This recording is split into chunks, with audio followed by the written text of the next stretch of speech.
Irang asida Amada Lakpa Inmate Shing MAKHA TANA relief camp SHINGDA Adumak Thamlabadi Chahi Khuntakpaga Manaba Phivam Amada Lakpa Yai HAINA opposition ki MLA ke RANJIT na house ki PUKNING CHINGSHINKHRE relief camp ki Inmate Shing na mayok nariba khudong chadaba Shing ki matangda MLA Lokesor na nga Phivam kiba assembly mifam da PUKHIBA short duration discussion adu saugatladuna mahak na wafam Phivam dokibane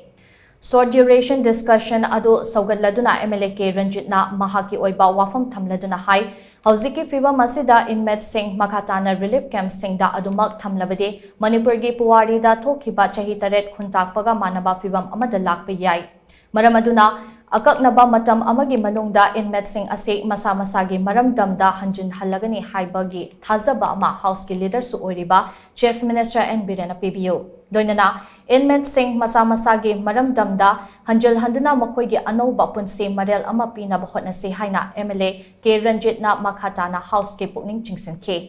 relief camp SHINGDA changjafam lauriba Inmate Shing na thengnariba khudong chadaba Phivam kayagi matangda pukatladuna MLA TH Lokesor na hai Inmate Shing ase relief camp ta matam sang na lairakpa maramna makoigi wakhalda myoiba ama oibagi dignity amasung integrity mangsil lakpadona tawre aikoina ubadasu Inmate Shing ase myoiba amana hingadaba moong mataw adudagi tayonana urakle oirakliba Phivam ase thamoi sokningai ge masakni amaromda relief camp ta leiriba Inmate Shing ge macha masu kaya private school SHINGDA mahai tamhanba yauri Masidasu school ki fee, transport fee amade lairik laibana chengba hiram kayada ningdon pomnadaba nate pomna magasigi mathakta ana ayek amuk yawshilapa sina Inmate Shingda psychological depression laiba yawnare pomna magase kokhan ge hairabade relief camp SHINGDA changjafam lauriba Inmate Shing ase lengakna pambayama sizinaraga masa masagi maramdamda hanjin hanba mathautai Khongthang asigi damak lengaki policy leirabadi house ta thambiu masina Inmate Shing ge pukning wakhal kharada oirabaso fathabada achouba mateng oigani loinana makoida hingbagi anoba mahau amaso soidana piba ngamgani haiba wafam singsu MLA Lokesor na phongdokhi MLA ke Mega Chandra MLA M Rameswar amasung MLA TH Santi nasu makoi gi oiba wafam phongdokhiba short duration discussion aduda Chief Minister N Birena Mahaki oiba wafam thamladuna hai community hall gumbada chalairiba relief camp ta punna leiriba Inmate Shing ase privacy leina amasung imung manung khaktamak leiba yabagi mawongda partition kharaga thamnaba lengakna hotnade thaurang ase thenglabada chahi asigi me tha faubagi manungda thabakta onthoknaba hotnagani loinana prefabricated home gi ka sing asisu mayaida khariba partition sing lauthoklaga chauthok halagani Inmate Shing ase karigumba aruba lainana naba yauraklabadi makoi Shing adugi layengbada mateng pangnaba corpus fund gumba ama thamlaga layengba yagadra haibadu yengsili private school da mahai tamliba mahairoi Shing tongan ba fee na chingba Shing ben khatna ba mahairoi amamamda numit khudingi lupa chamagi senfam piba haure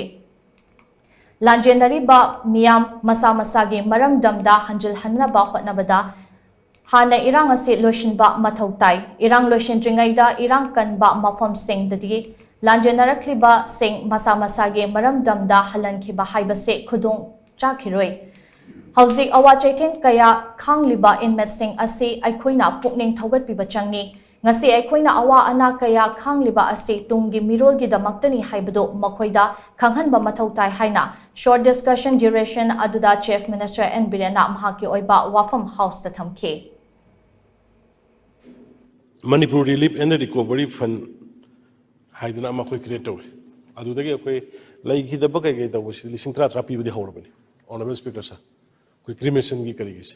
The Hoseki, I think a psychological canary, I never did. Sarat Kumba, I think even a Sagi Angang Unaba, Sigis, Tongana, Gomena, Taurkanda, with Partigi Karatorga, Kenogi, Kumana Packet, Tongana, Mirolabi. Angang unagadabi isa singi susingi yang akan nak mahang kata macam macam itu betul hengre. Pada loy ni kau fazina yang dana kota na doktor khangde kari khangde tahu nak kau kan hona jadi hujiki adu dah porpai ada batai mayam sulai ni na adu hujiki posisi kau hujiki hari ber Manipur Relief and Recovery Fund create tahu di basi lagi kau TANA raga hujiki cremation gida lising therapy di sumaina sarada kisi kya pisige adagi hospital da sumai tor de kya pisige madu ai una koi wari blurga